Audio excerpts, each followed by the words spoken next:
H stand for? Hamimoto. Oh, okay. So that's your maiden name. Got it. Yes. Yes. You know, when I first saw it, I thought, oh, she's Cantonese. She's from Hong Kong. That's what I I thought. am The H part Chinese, but Mongolia. Okay. Oh, okay. So, So yes, very far from Hong Kong. a lot of people are surprised at my background because they just kind of think I'm just Japanese, but Mm-hmm. I'm Japanese, Korean, Chinese, and Hawaiian. So my family are an old plantation family from Hawaii. And Oh, that's so cool.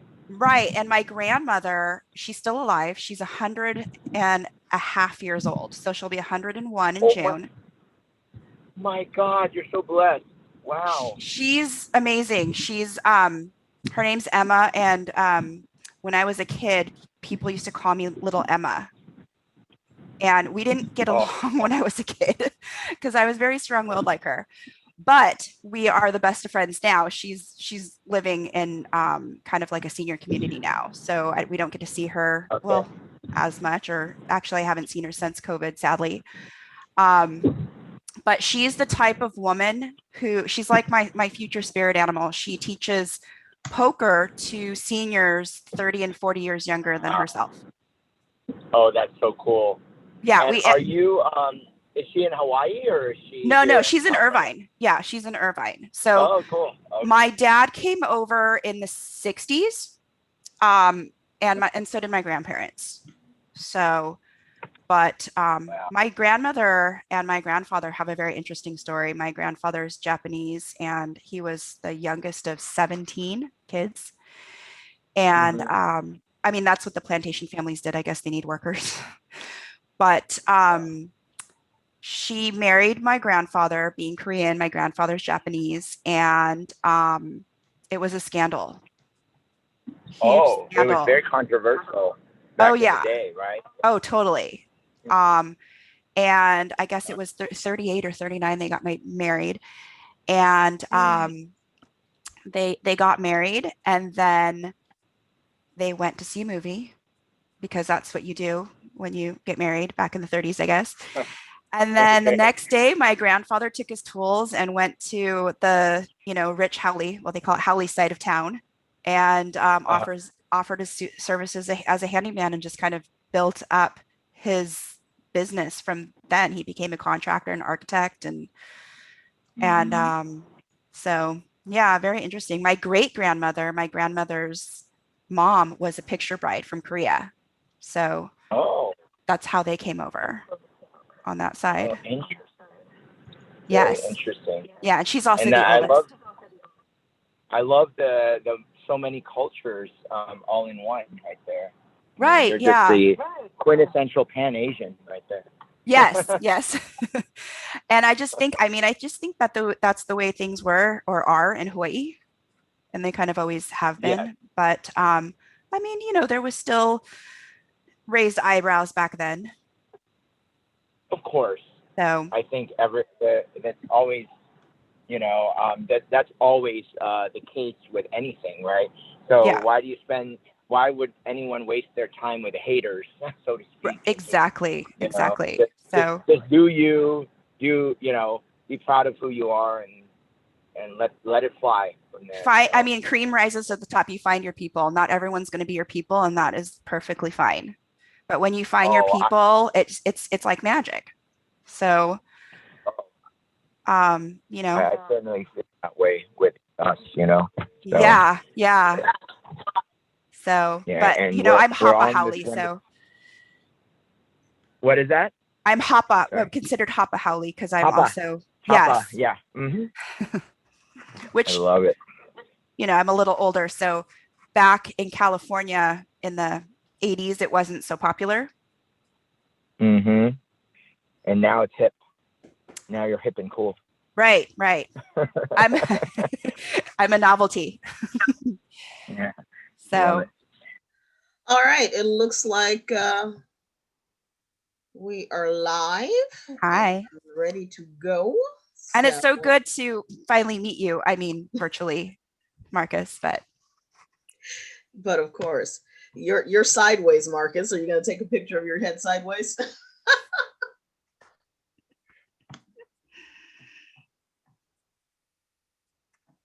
I think you're on mute.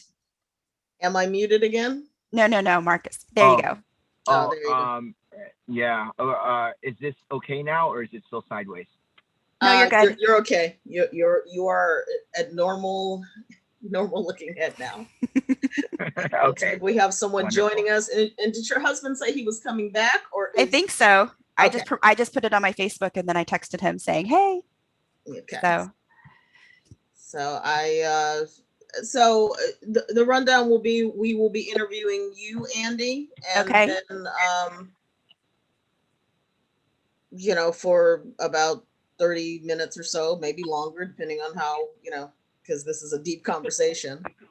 And then we'll just dive into some politics and, maybe some food stuff. Oh, I love food stuff. Great. Yeah. So great. I could talk about politics. I could fill probably a day with politics. Yeah, I think we both can. We all could. I think if we went out to like a Chinese buffet, and started talking politics, they'd kick us out. Probably somebody would start crying. No. PTSD. No, I'm kidding. So yeah, it's exciting. It's you just want to get involved as a stakeholder in this state. Mm-hmm. You just want to be involved. Yeah, and you want to make it as good as you can. So yeah, and we definitely want to talk about that in terms of being a state stakeholder and what that means anymore. For sure. Activist. Yeah. Reluctantly, but here we are. Here we are. Well, let's do an official intro. Good evening to those of us who have joined us. I'm Jennifer Oliver O'Connell. I'm a writer, reinvention coach, and an ERYT 500 yoga instructor. And this is the Red Beans and Fried Rice podcast. My co-host is Marc, also a activist and community organizer and businessman, and he wears many hats as well, which is probably why we get along so well. We like doing the juggle. But this podcast, we are going to interview Andi Kowal. She is not only a community activist, but a filmmaker. She's a mom, a homeschool mom, and she has done a ton of other things that we want to talk to her about, but particularly her activism in not only AB5, but also in the schooling arena, the education arena. Yes. And also health freedom. Yes. Right? Yeah, yeah, for sure. And that's really where I know Andi from for many years. Been following her on, her activism with health freedom, which is something very near and dear to my heart. I'm so excited to talk to you about it today, Andi. Okay. Thank you for having me on. Well, Andi, welcome. Tell us a little bit about yourself. So I am, my name, I go by Andi HK on social media. How, Marcus, that being a health freedom activist, sometimes you get astroturf, trolls, all manner of ill will. But my name is Andi Hamimoto Kowal, and I am a filmmaker turned homeschool mom. I am one of those moms that when I was pregnant, I thought that I wasn't going to let the child change me. And then when she was, I even wore heels into my scheduled C-section. And then, you just see that face and you're transformed instantly into a mother. And I don't know how else to express how palpable and powerful that change was, other than I knew for the rest of my life, I love this child and I'm going to do everything to protect her, guide her. That's my eldest. I have a 6-year-old also, little boy. And so yeah, that's kind of how I really got into politics and activism, because when the state starts passing overreaching, overbearing laws that disenfranchise and discriminate against children and families, you need to step up. It's kind of all hands on deck. So that's sort of how I reluctantly got my start. I thought, oh, we're just going to have this nice peaceful life in California, and I'm just going to keep doing my freelancing and have my flexible career and raise these children. And, you have to kind of roll with the punches, but, so from that perspective of a mother, because you didn't give up your career, No. one of the unique things about living in California, which Right. is why I live here too, is that you can find the flexibility. People understand exactly. the fact that you have a side gig or you got something else going on, or you're building the next thing. Well, and I didn't actually start off as a freelancer, as a mother. It happened much earlier before. Right. So, but how did you end up getting involved in the AB5 fight? So I saw AB5 coming years ago, probably, I want to say when Janice was passed. Mm-hmm. And my husband's an attorney, so we pay close attention to what happens with the Supreme Court. And I guess maybe we're sort of, it's a personal interest and a wide interest to see, how is this going to shape our country? How is this going to shape society? What's going on? And then what legal arguments? And so it's very fascinating. And I think that when we saw Janice, I had a sigh of relief. And then for a moment, and then I thought, California is not going to go quietly. I just knew dealing with right. just following politics in college and grad school. I just knew. So when I saw AB5, when it was, and I wanted to jump in before, because the audience may not know about the Janice decision. Maybe Andi, you want to tell us a little bit about that? Basically, sure. It took away all the power away from the labor unions, right? Yes. But tell us in a very specific way, right? In a very specific way. In a nutshell, it's no longer what I call, some people would disagree with the way I call it. I call it pay to play. So you no longer have to be beholden and pay a union. You can opt out of union dues. And, I was a substitute teacher. I moved out at 17. I worked a lot of jobs to work my way through college and grad school and all the things that I've done. Just, I guess, maybe hustling since I was a kid. But I knew that just being around education early on, when I was a sub, how powerful the unions are. And how conflicted the teachers may be. And there are a lot of really, really good teachers and educators out there, but the administration has a lot of power. I think that you remember some of the recalls during the recall during the Arnold Schwarzenegger times. And that was a hot topic. Unions, public employee pensions, and things like that. I mean, California almost, I don't know how many times we've been on the verge of bankruptcy and receivership because we just don't have the money for this balloon that will pop. And I still think it will pop. Oh, yeah. And I'm not saying that's a bad thing. I mean, you go into a job thinking that you are going to, have all these benefits and things like that. So of course you want it to be fair. However, they've become so powerful. They've become so powerful in politics, and I feel exist. And they served their purpose early on. We needed them, but now we have very strong employment law where we don't necessarily need unions as they existed before. People are not doing slave labor and things like that. They're not beholden to the company store where they have to owe their bodies and souls and money to the company store. But I also Andi, it's kind of like race relations, right? It's kind of like back, right now we're trying to act like it's still 1965. It's very, very different environment now. Very different. And right? I was going to make that point that instead of growing with, the unions run this thing called the future of work, and basically it's just how we can take over everybody else's sector. Mm-hmm. But they should be talking about the future of work of what is work going to look like with all this technology, with the way people are working, and how can we work alongside that? Instead, they're like, no, everybody has to work the way we think you're supposed to work. Exactly. And, we need to have our money. And what does that mean? That means pay to play. if you're going to be in a union. Yeah. And I know plenty of educators that are very dedicated, and they got into it because they love children. I have a teaching credential. I'm a parent, and that is definitely something that's come to my an issue that's near and dear to my heart since I had children. And they've opted out, and some of them are vilified and even shunned. And I'm shocked. I'm shocked at how they're treated. And they just don't want their funds.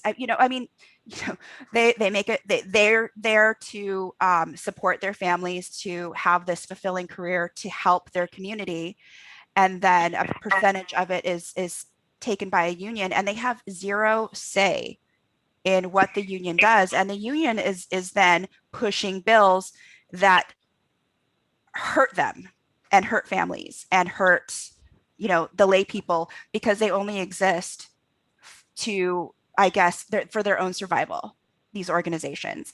And like I said, I wasn't a union hater, and I'm not. I mean, I think that some of them can be very powerful if it's fair, but when they are writing bills like AB 5, and let's face it, I mean, we've all gone through this journey together. We've seen the SEIU letterhead on some of these documents that are presented in committees. It's just, where it's coming from. And, the thing with me is that I hate it because it hurts women, it hurts minorities, it hurts immigrants, the disabled, caregivers, and those with chronic conditions the most, because we need the flexibility. I am a homeschool mom. I have an elder parent that I sometimes help take care of because he's a frequent flyer at our local ER and has a lot of health issues that can be very, very stressful. And I have to sort of drop everything or reshuffle my work schedule. And, not only that, but my husband is a partner in his firm. So I'm a stakeholder as a spouse. So I try to do everything I can to support him in his career as well, because we are a team. And when you have the union sponsoring AB 5 and this legislation that harms us, they're calling us white nationalists, which I still think is hilarious, because I'm on social media, I get called a white nationalist all because I have a differing opinion. And it's amazing, right? I mean, the discourse these days is instant vilification, without ignoring all these points.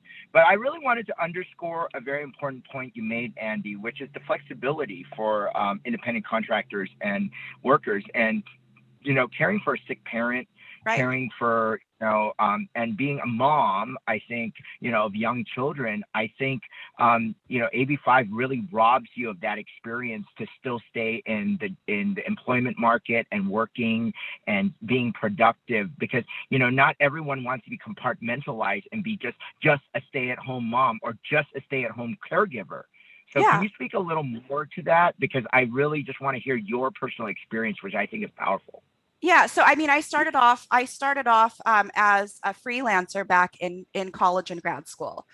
To be perfectly blunt, I was trying to make my way through film school and working on lots of shoots and going to school with a lot of these pedigreed classmates, which is fine. I mean, I think that's wonderful. If you have someone in the industry, definitely, and you want to work in it, of course. I came from my dad was a construction estimator. My mom was a stay-at-home mom. I had nothing, so I had to start from zero. And I was still even working my way through school. It took me a while to get through college after moving out at 17, because you have to pay rent. You have to do things that you need to do to survive. And so I would take up, little 1099 jobs here or there. Everything from giving samples at a trade show, easy money, super easy money for the day, paid well, loved it. I could pay my rent, in 1 week doing that, and then have extra time for studying or whatever it was that I wanted to do. Surf trip to Mexico, who knows? You have to live as well. But I think that I really got serious about it when I was at AFI. I was a producing fellow. And if you know anything about AFI, they only let about 28 students in a year. So it's very, very, Oh, wow. yeah. I mean, tens of thousands of people apply. I applied to the producing program. I got in. I survived the first year because sometimes they don't ask you back the second year. I'm still not sure how I did that. I guess just working really hard and being on set. And just wanting to learn the craft of storytelling, and also kind of being a videophile, you know, a filmophile. But I got a job working for a production company through Lionsgate. And I remember everybody, like the talk of that time, 2007, was the writer's strike and how everything was going to reality television, no longer scripted. So that really harmed development there in general. And then a year later, of course, as you know, the stock market crashed, the housing market crashed, and everything crashed. Producers that I worked with, they lost their contracts. Just everything was Big Brother, everything was Bachelor, everything was cheap and, on the fly. So, I think that writers really suffered as well.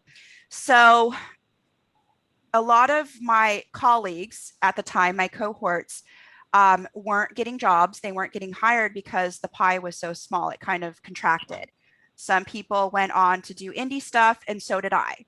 So I started freelancing because, one, being a woman in the film industry, that was something that I could do that was very flexible, and I felt free. I had been in situations where I experienced sexual harassment and propositions, and I was just so disgusted. So when you have a boss like that, it's not like you can just either, say, I'm out of here, I quit. But when you're a freelancer, you can't. You can tell them exactly what you think and move on and go find, other clients. So when you're juggling, so I also was, I was a writer for AOL Time Warner. I had a column called Andi's Datebook. And I would write about just relationship issues, the 5 stages of relationship grief and dates and public service dates and things like that. And that kind of stuff is a lot of it's 1099.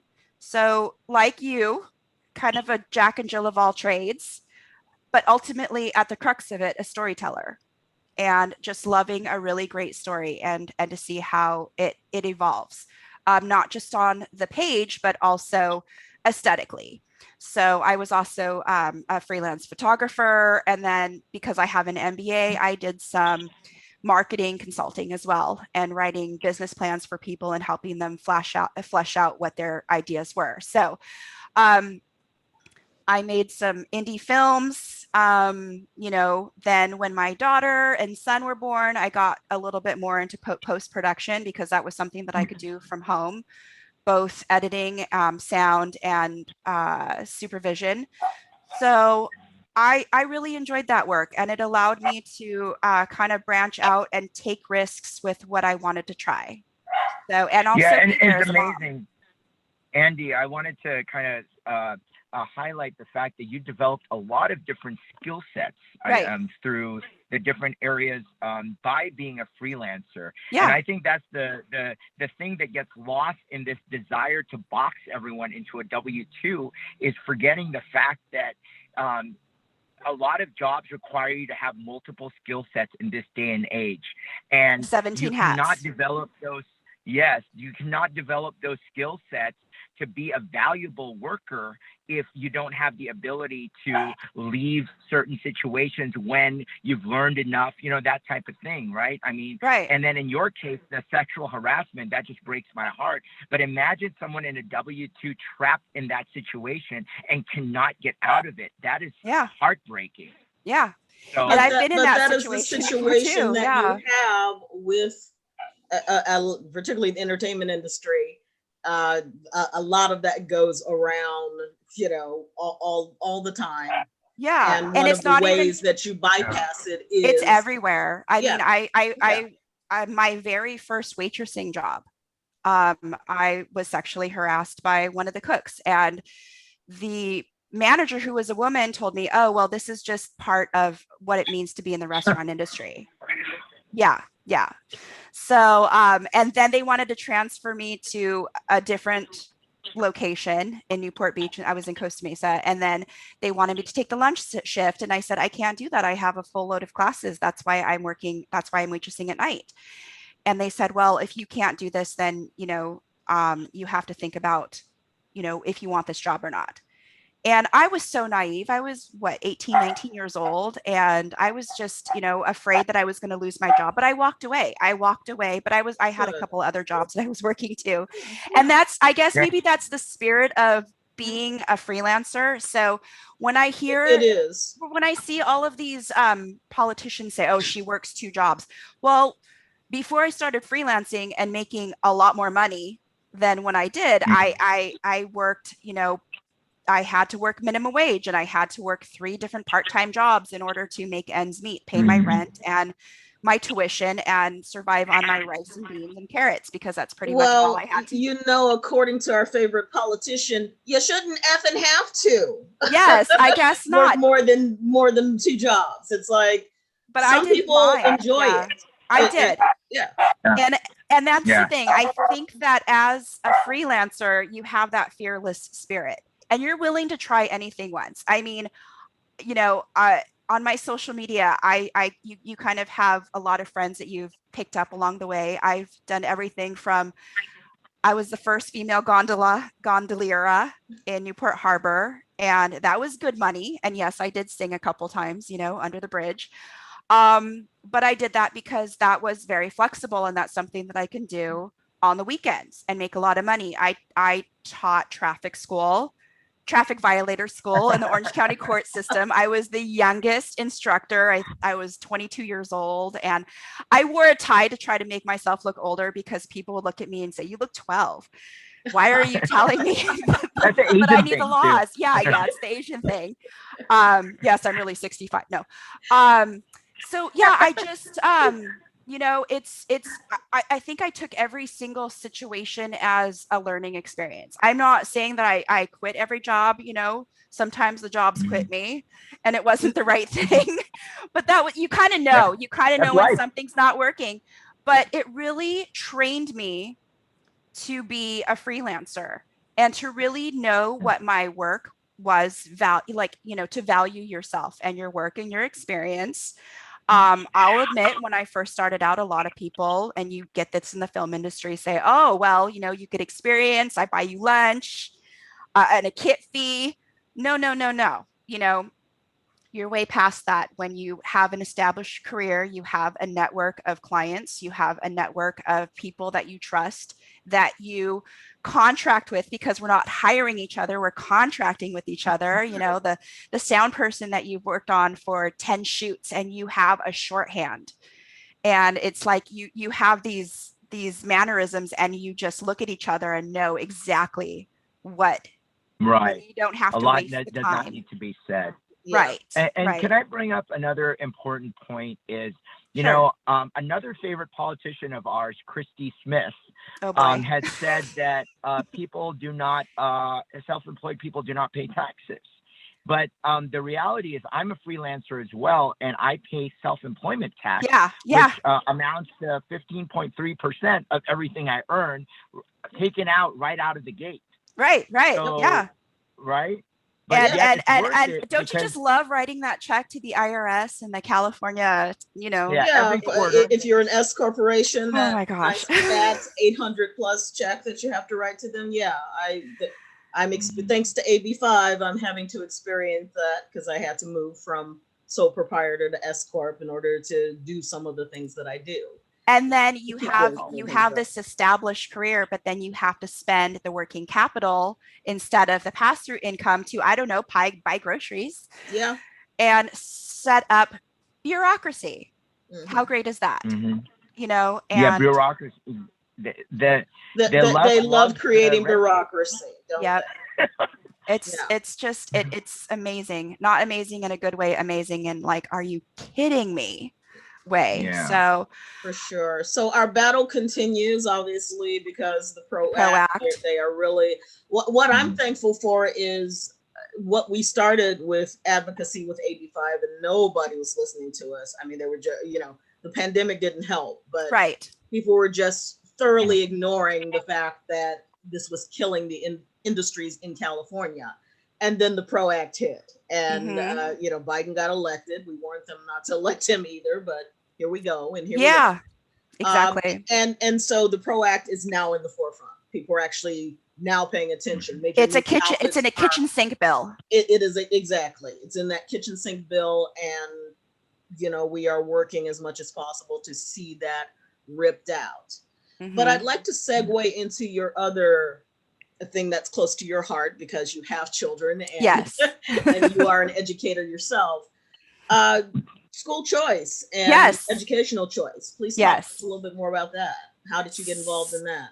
So I've kind of always been involved in that. And I think so my background, we moved around a lot when I was a kid, and, I was always the new kid, and I was always my younger brother and I were always the odd person out, because we weren't quite Asian, but we weren't quite white, or we weren't whatever the dominant ethnicity was.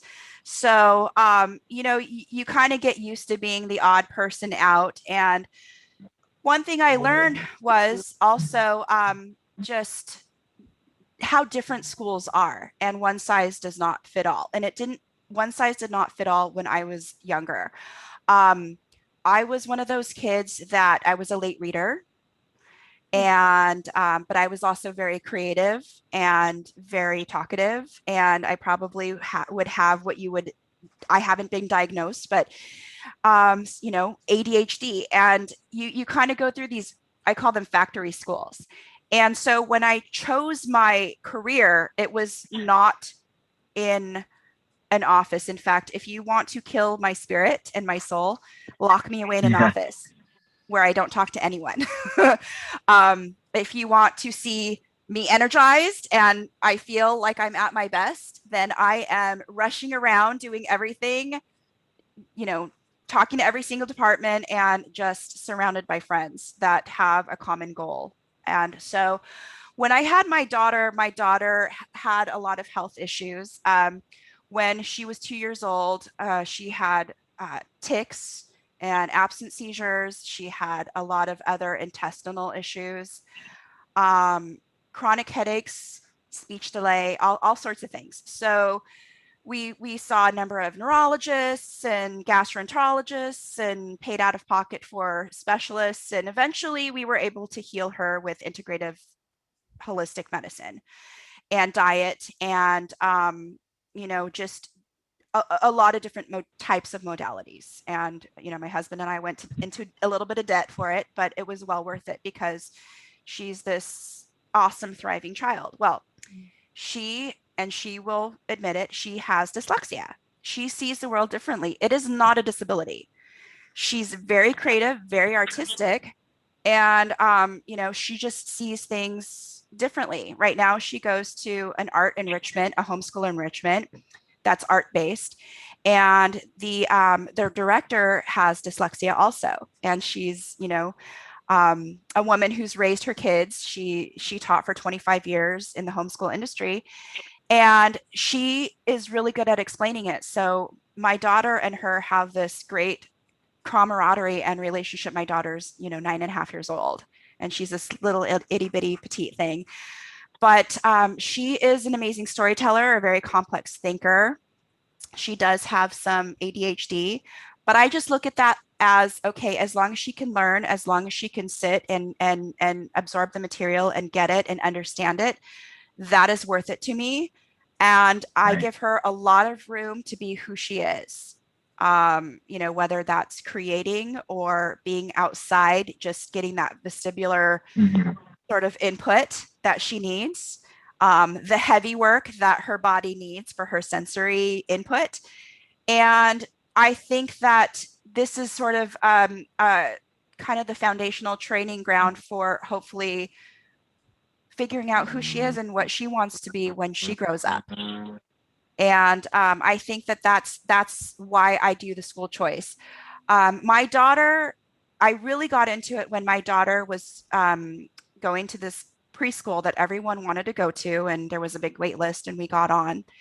And the first year was great. The 3-year-old class, it was just very kind of Waldorf or Reggio inspired, child-led, exploring, and but guided. And then the 4-year-old class was just kind of straight up TK with homework. And I just knew it was going to be hard, but I said, okay, I'll try this. We lasted 1 semester when the teacher sat down in a parent-teacher conversation, and my daughter would come home and all of a sudden her headaches were getting worse. And she started getting anxiety and she didn't want to go, but she loved school and she wanted to see her friends. And she'd say, okay, I'll go. And it just really broke my heart. And I couldn't figure out what that missing piece was, because of course you go to school. Of course you do kindergarten, preschool. That's what you do. That's what my husband did. And that's what I did. And when I found out that the teacher was keeping her indoors during recess because she couldn't sit still, I pulled her that day and I apologized to her. And then when she was a baby, I had started attachment parenting kind of playgroup, and it ballooned to about 300 families. I'm kind of a community organizer that way. I kind of look at it like you build it, they will come, and your people will come. And you do. Yeah. So I knew I was a baby wearer, I breastfed, I did all the kind of natural things anyways. And so I found my tribe that way. I got close to about 10 different families, and we formed a preschool homeschool co-op where we were just kind of riffing, and we would do a lesson, whatever that was, if it was gardening, and then set up a little gardening sensory experience for the kids, and maybe a story, and lots of free play. And I just saw that she eventually just started thriving. So when we looked at kindergarten, SB 277 had passed. And although she did have a medical exemption because of some of her medical issues, I was very wary about putting her in a school setting again, like she had experienced in preschool. And so Andi, sorry to interrupt you. For those of us who don't have children and so don't pay attention to that stuff, what is SB? So SB 277, and it's not an anti-vaxxer law. It is basically a law that says that it has a number of vaccinations on the schedule. And in order to go to school, children need all of them. So when I was a kid, I think I had maybe 5. That was what was required. Mm-hmm. I had chickenpox naturally. I had measles naturally. I had rubella naturally. I somehow survived. Now here I am. Now they require, the schedule has ballooned, and not everything is on the SB 27 schedule, 277 schedule, but things like hepatitis B, which, let's face it, that is a vaccine for sexually transmitted disease. Yeah. And children there's not been one single case of transmission of hepatitis B in classes in a school setting, because kids are not IV drug users and they're not having sex, or I don't know, maybe they are, who knows, but. Now here's an anecdotal story. I will be double nickel this year. I'm proud to admit I will be 55 this year. So this was back when I was in grammar school. So 7, 8 years old, maybe. And I remember being out of school for maybe about a month or so, because, and I didn't know it at this time, but my mother could not afford to get me even those 4 or 5 vaccinations that they used to require. Oh, okay. She worked full time. Hello, stupid unions. And she still didn't have health insurance. Oh. So she paid out of pocket for everything. And she had to save up to afford to be able to get me vaccinated so I could go to school, because they weren't going to let me in school without those vaccinations. So to dovetail back into what you're talking about, not just the stupidity and unnecessary things that go on with these vaccines. And you were disenfranchised. You were disenfranchised because you were discriminated against because of your medical status. Yeah. And that is exactly the same thing, with our kids. When my daughter was in preschool, all we had to do was sign a philosophical or religious waiver, and we had to have our doctor sign it, and that. Now, I did vaccinate my daughter. She ended up having such severe adverse reactions, neurological symptoms, intestinal issues that I stopped. And I had the backing of 4 different physicians that said, yeah, you can maybe try again later. And then one doctor who I swear saved her life and really helped her thrive gave us medical exemptions. And it was also based on family history, because my husband, when he was in kindergarten, before he started kindergarten, he also had his kindergarten boosters, like we all did back then. I'm not going to tell you how old I am, but younger than me. Yes. A little bit maybe, but he developed ITP, and he had his shots. He went to Knott's Berry Farm with his parents, and then the day dragged on and he couldn't walk anymore. And he developed bruising all over his legs and his body. And he just remembers being in so much pain. He couldn't walk for weeks or, a couple months. And it was called ITP. And at first they thought, oh, Mrs. Kowal, your son has leukemia. Well, the doctor trained in an emergency room saw it for what it was, a vaccine reaction. So he was able to avoid some of them. Now, when he was an adult, he had the Tdap to protect our newborn daughter, and so did I, and we both had adverse reactions to the Tdap. I ended up with an inflamed vagus nerve and ended up having fainting spells while holding my newborn daughter. So I was not allowed to hold her by myself for 3 months unless I was sitting down. And I had to have somebody there with me to make sure I didn't drop her. Yeah.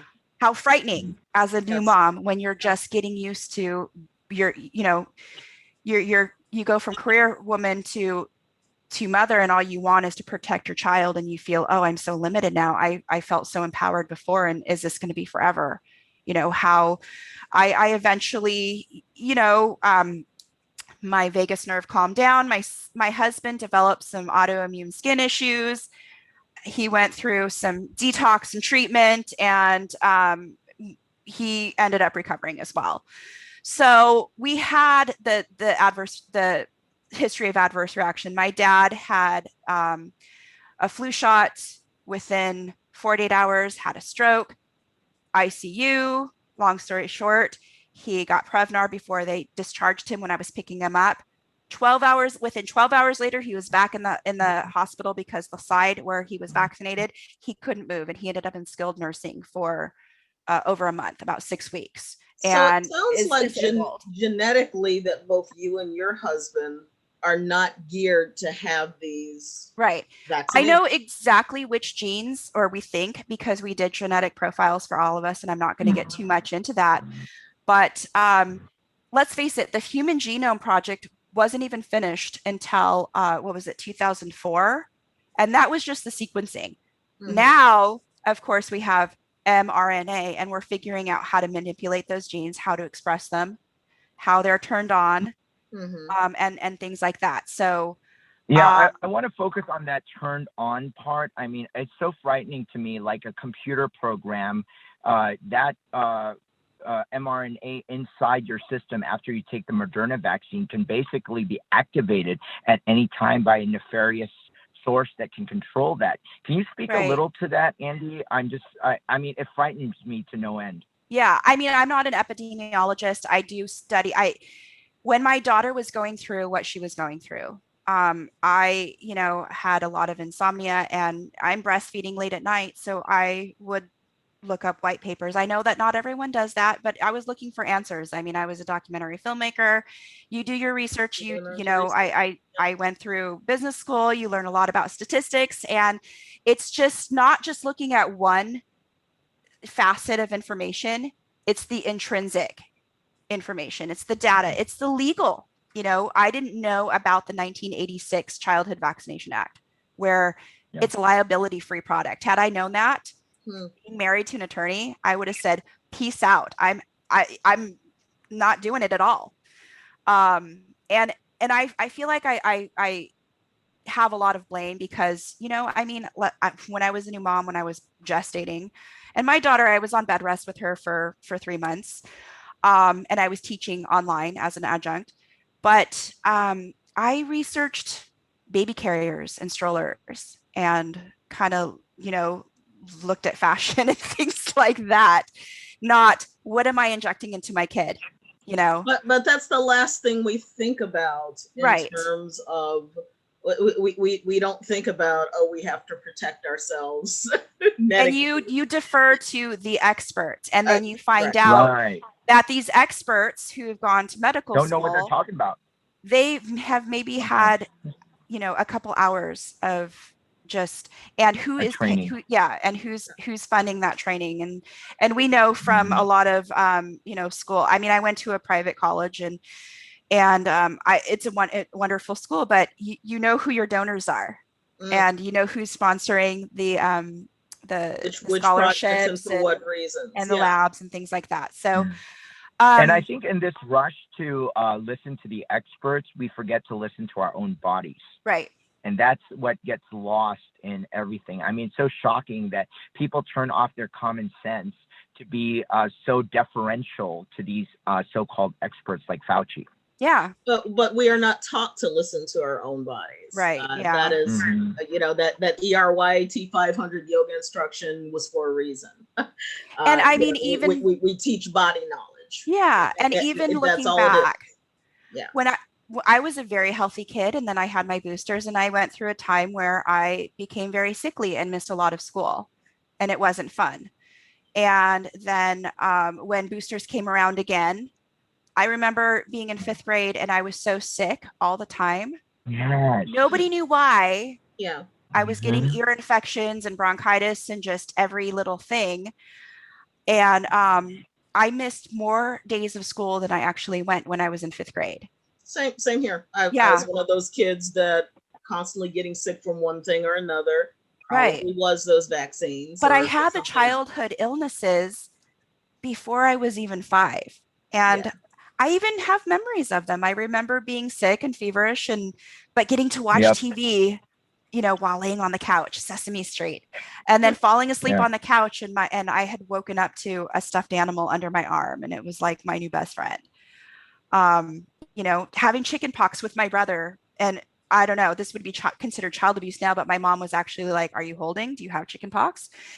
And we went to a neighbor's house and played and you know, shared lollipops. But that's called herd immunity. Right. This is what mothers used to do in communities. Used to do, frankly. Put them all together so they can all get sick. And I hate to say that it was a fun time, but I have a good memory of it. My mom was nice to me the whole time. I got to watch unlimited Disney Channel and TV, and I had my own box of Jell-O pudding pops. Like, wow. The only trauma and scars that I have are when my mom made my brother and I take a bath because there wasn't enough oatmeal to go around. And my brother, being 2 years younger than me, peed in the water. I saw it happen.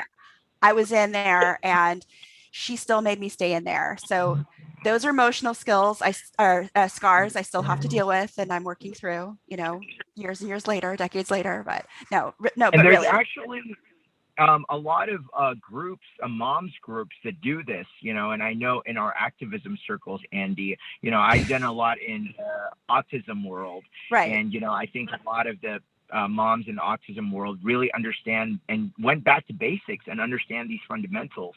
But there's a group called Holistic Moms Network. I don't know if you've heard of them. I have, There's a chapter in Arena, actually. Okay. And, yeah, they have chickenpox parties, and the funny part is they want their kids to just get it and get it over with. They don't even catch it. I know. Unwittingly, no, I wasn't trying to you know, get us to catch it, but we were exposed after the fact 3 times. My kids basically, I think, like had one spot, and that was it. And I bet if I pulled titers, then, but I also breastfed them, and I had it, and you know, the science shows that if the mother has had it naturally and they breastfeed, they get a lot of immunities through the milk. So,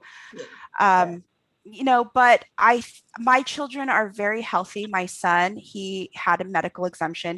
The only health issue he had was when he was born, we were living in a house with toxic mold. So he had sleep apnea issues, but he eventually grew out of them. And we got the same integrative holistic help, and multiple modalities as well. A lot of body work, a lot of just, and this is an actual MD who's doing integrative stuff. And some of it, yes, it's evidence-based, but it's still considered experimental, even though it's evidence-based, and it's amazing. People don't like results. all around the world. I mean, we're dealing with experimental with these COVID vaccines. Right, so this condemning one form of experimental and everybody needs to go out and do this experimental is just hypocritical. The thing is, here's my view, and I'm very, I guess, maybe more libertarian this way. If you feel you've done your research and you have your due diligence, you have your informed consent, do what you think will is best for you and your body. My body, my choice. My body, my choice. Exactly. It cannot be just one way. It's got to be both. It's got to be all ways. But here is where you bumped up against things, and where many people bump up against things, is that your children's education is dependent on you getting a certain set of vaccines that may. But not I homeschool them, and I'm glad to, and it's my pleasure. And but what about the parents who can't homeschool? I had one person who I was talking to about this very thing, saying that, well, school choice is all well and good, but here's the thing: but there aren't any choices out there. This is what I tell people, and since the shutdowns, March 2020, I have probably spoken to at least 250 families. I've spoken to large groups, where I've gone to people's houses and they have all their friends from their school because they are upset that they can't go to school. And so they set up chairs, and I'm talking to these families. I've met like 10 families at the beach just while the kids are playing in the surf, and held and hugged moms that are so frustrated. And these are super moms. These are moms that are at their wits' end. They see their children suffering. They see them crying every day. These are once happy kids that say, Mom, I don't even like life anymore. And it hits home to me. So I think that the advocacy really kind of has ramped up this year as much as it's able to, because in my own circle, I've known more youth suicides to despair than I have COVID deaths. I'm not saying that there aren't COVID deaths. My own cousin passed away. She was put on a ventilator. I have my opinion on whether or not that was the best thing for her. She walked into an emergency room. 30 minutes later, she was gone. And that was early in COVID. But children statistically do not have the risk factors. They're not vectors. And I just hate that our government is looking at children as vectors. They are not vectors. And children recover so easily from, and that's part of the training system. I guess it's if you believe in terrain theory or germ theory, and both of them are theories, but I believe in germ theory. Keep a clean household, try to keep a clean body, but train your body to know how to fight these things off. It's kind of like a vaccine where you get exposed, but you're able to fight it off so much easier and so much better. But, with the school choice and what you were saying, Jennifer, people that say, I can't homeschool. I hear that all the time, but it's not one size fits all. There's not any one way to homeschool. Obviously, I am not some fundamentalist in a jean dress with, a long braid and 12 kids, churning butter on my patio by the beach. No, I'm not. An Asian Amish? Yes. Hey, I would love to live with the Amish, maybe for like a month on vacation. Make great furniture. Yes. Well, I would love to make furniture. I know it's a lot of weird kind of hobbies. I think if you're creative in one way, you kind of want to be creative in all ways. Yeah. But with homeschooling, one size does not fit all. I know working moms who own businesses that consider themselves homeschoolers and they're CEOs of their children's education. They do hybrid programs. They do hybrid drop-off programs. They even do pods before pods were a thing, where you take turns teaching and do it as a community, kind of like the Amish, the community, the communal. I know people that do it straight up at home and they want to control every aspect, and that's great. I know unschoolers that they wake up in the morning and they're like, what are we going to learn today? And their kids are some of the most brilliant, talented, Right. you know, they've have achievements, and it's just so awesome. So sorry, my phone. And I want to kind of underscore and highlight that point. I think sometimes there's this idea that homeschooling has to be this rigid structure for it to work. No. But like you, I've seen it work in very spontaneous ways, because, you know, the best part of homeschooling is the ability to customize Exactly. and fit to the child's learning styles and abilities and pace. And every right? child is different. I mean, case in point, my daughter's got dyslexia. I tried, and you know, homeschooling is not without its struggles. I tried 3 different phonics programs to teach her how to read. It wasn't until I said, I need help. And we all need help sometimes. I found an amazing woman who taught a class at a local homeschool center where you have vendors and your kids can take classes and go for an hour. And I mean, you know, 7-year-olds are dissecting octopus. And it's just amazing. But she is a very specialized teacher, and that works with dyslexic students. And I said, I'm just going to try this. I signed her up for a couple classes a week. My daughter was reading within 3 months, and she had, now my son, she was a late reader, much like me. And I had to keep telling her, because when you educate the heart and mind, it's kind of like Aristotle. When education is the heart and the mind. I had to educate her heart, and I had to keep reminding her, mommy was a late reader. You will get it, but you are an amazing artist. You're very kind to your friends. You're a good friend. You know, you have all these great ideas for what you want to do and sell and bake. And so, and the things that you can do with your hand, the braiding, and you know, she does a lot of knitting and sewing. And so I had to explain to her that now she's an amazing reader and loves to read. You'll never find her without a book. And I got to that point too.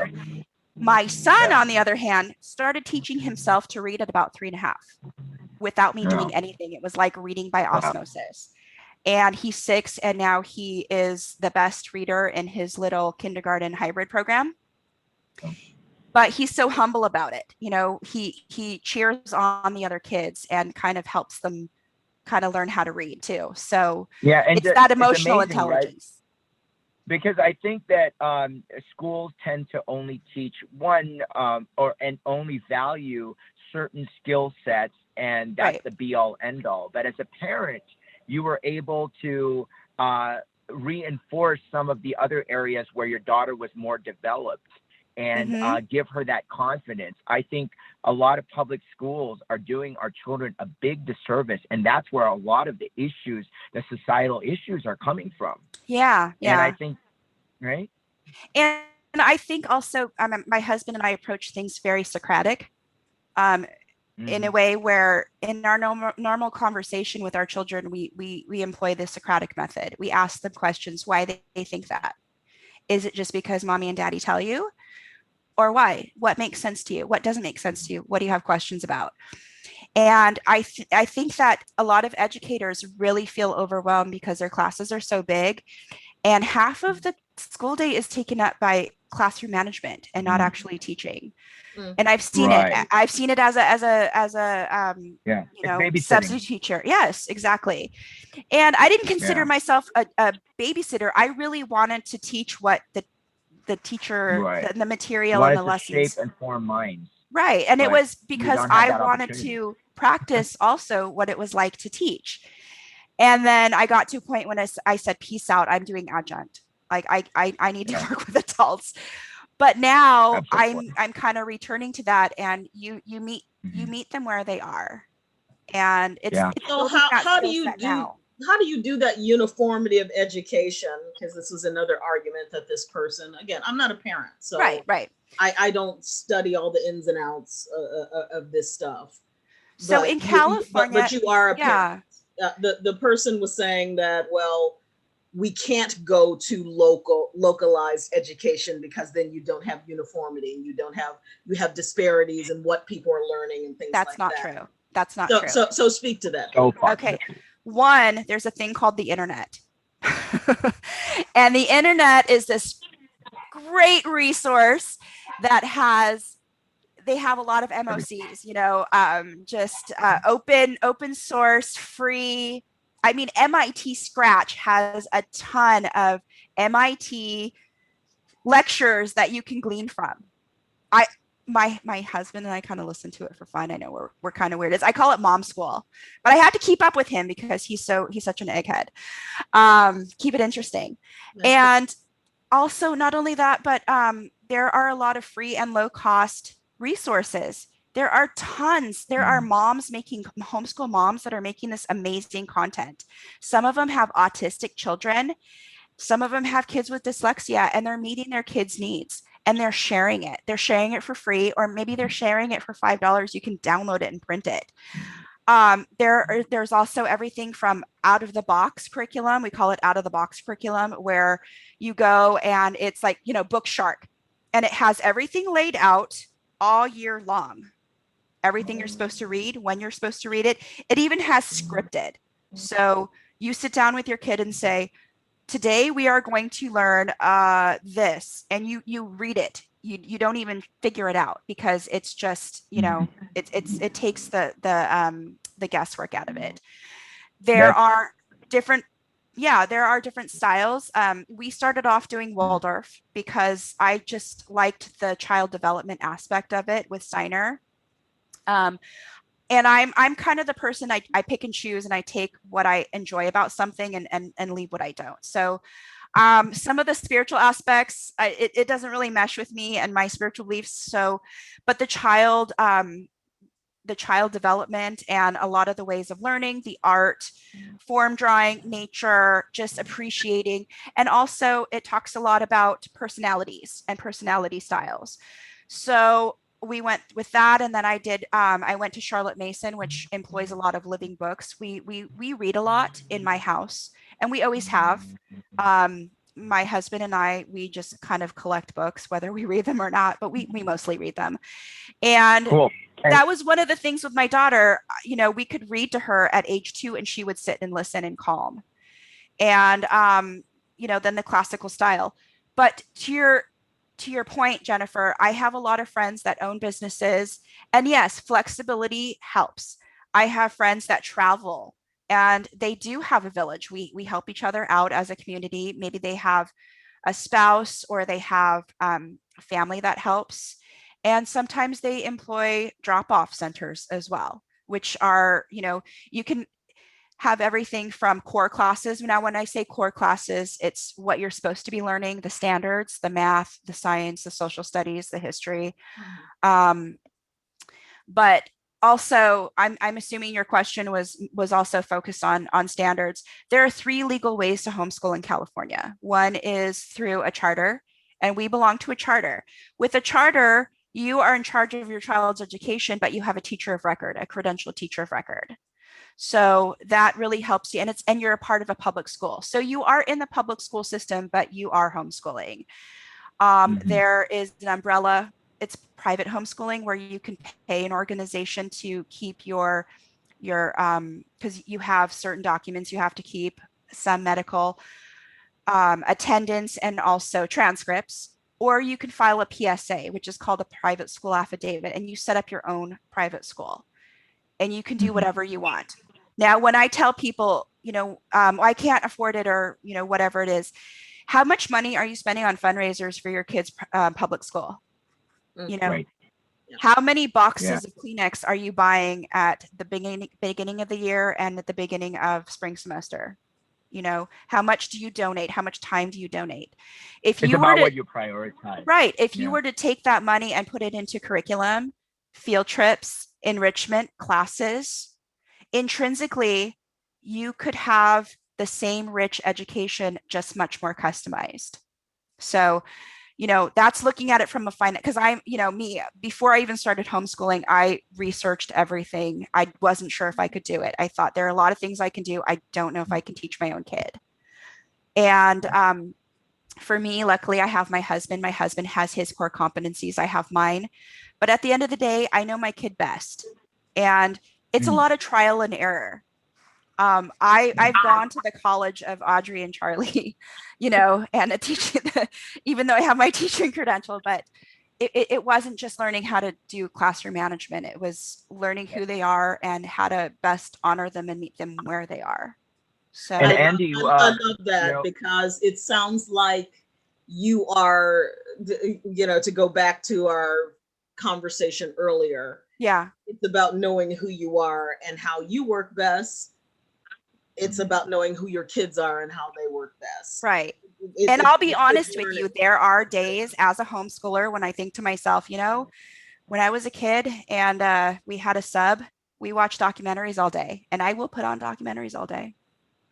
Just to have a break. And we're just about out of time, so I don't really, I really wish we could talk forever on this, but we'll bring you back, Andi, because you got so much to share, and I think each individual topic that we mentioned today deserves further elaboration and nuance. So thanks so much for coming on, and thank you for having me. I just want to I want to wrap up my portion just to tell everyone, please come on Saturday if you're in the Orange County area. We have a Stop Asian Hate rally, which, I'm just using the left hashtag, but we're actually going to have morning from 10 a.m. to noon at the Irvine City Hall of empowerment, and also teaching practical self-defense tips on how to stop all of these, perpetrators. Yeah. So it's going to be a lot of fun. Jennifer, I hope you can make it. Andi, I hope to see you there. I know it's a little closer for you. Yeah. So 10 a.m. at the City Hall. Okay. Come on down. And Andi, if you want to speak too, you're more than welcome.